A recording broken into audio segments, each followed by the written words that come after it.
And for more on this story, we have Arise correspondent Lape Olarinoye joining me now. She's been monitoring developments in London. Good to see you, Lape.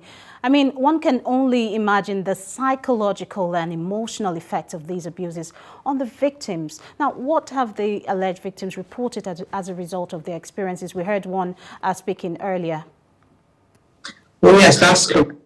Not the only lady that has come forward. I mean, some of them have been anonymous, others have chosen to share their names as well. But so far, we know that just up to rather 100 different women have gone to the BBC as a result of this investigation, outlining some of their experiences with the former department store owner, somebody that was very much well known in British high society. He courted the royal family. We know that his son, Dodi Al-Fayed, was also in the disastrous Paris car crash that happened with the late Princess Diana. So he is somebody that is of a high caliber within British society. He not only owned Harrods department store, but also internationally, just across the pond in France, he owned the Ritz Hotel, and even more locally owned Fulham FC football club as well, which is a known football club. So he was very much vast across British business, across international business as well. Some of these allegations have been quite harrowing. Like I said, up to 100 women are said to have come forward, but so far we know that 20 women are officially, that's the official number, that were present at that press conference, that were nodding in agreement with Natasha's claims that he was very much coercive in his behavior, manipulative, and often it's described that Mr. Fayed sampled the sales floor in Harrods department store for any young sales worker that he could promote to work in his office.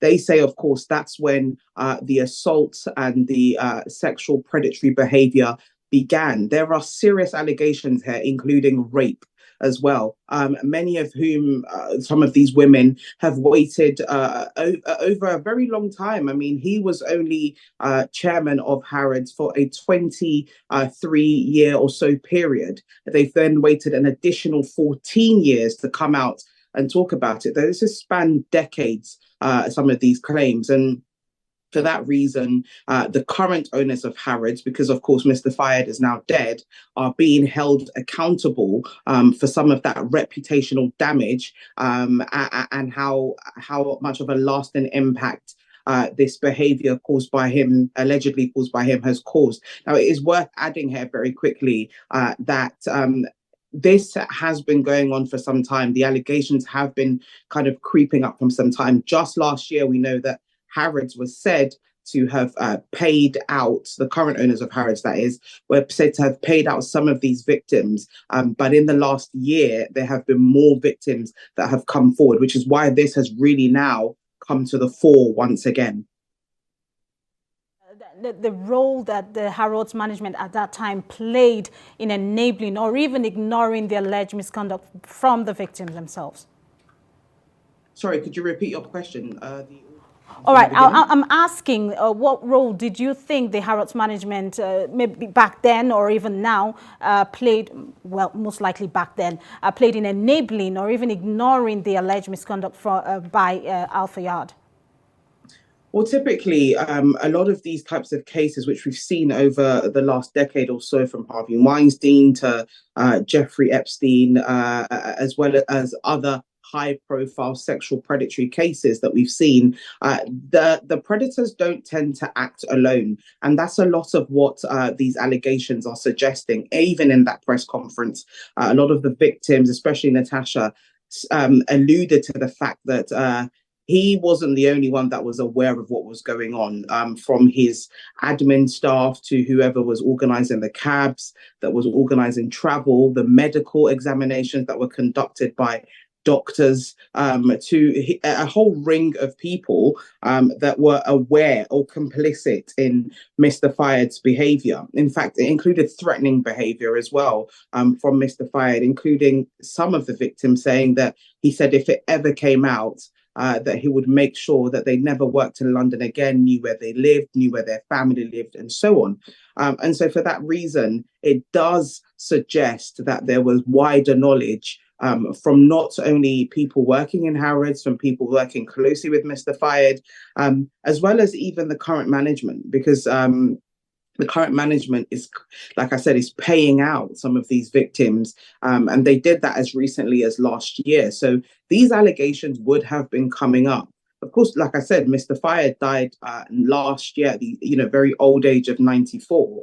But these allegations span back as far back as the 80s, the 90s, very late 80s, the 90s and early 2000s as well, before, of course, he was no longer chairman. So the allegations would have been circulating, but because of his power and influence, there's an assumption that this may have been kept under wraps. But actually now, the current management of Harrods is seriously going to have to become accountable for these allegations. Now, help us understand or make sense of what this case reveals about workplace culture in high-profile organizations in the UK. Well, yeah, that will be a blanket statement to make. I don't think I can necessarily make a statement saying that this tends to happen across corporate culture or corporate workplaces. That would be an assumption. However, what we do know is that historically, there does seem to be that kind of behavior happening in some corporate organizations, not just in the UK, but all over the world. And like I said, based on the examples I gave previously, we've seen those kinds of examples come to light years later, or even during when those allegations are taking place. But what it has done is that it means that the more and more women are coming forward, and even some men have come forward, the more accountability it's bringing to the table. They are being backed by some of the most high-profile lawyers. They are being supported by the media, by telling these stories, and bringing it to light is changing the attitude of silence that a lot of these types of predatory behavior have always had over the years. Many women, especially in this case, have chosen not to remain anonymous. That, of course, is subjective to whether or not because Mr. Fayed is no longer alive anymore, or because he was very elderly, or he has lost his influence towards the end. It's unlikely to say why, but the fact is that the culture all over the world towards this type of behavior is changing. We also know that, in America, P. Diddy, or Diddy as he's known, is also facing fire for similar allegations. So in terms of the culture of sexual predatory behavior, whether it's in the workplace, whether it's in entertainment circles, whether it's in a corporate space, the attitude and response towards it by the wider public, by the media, is changing, and more people and organizations are being held accountable for the role in which they play in silencing women and some men, as well as enabling that kind of behavior and culture to thrive.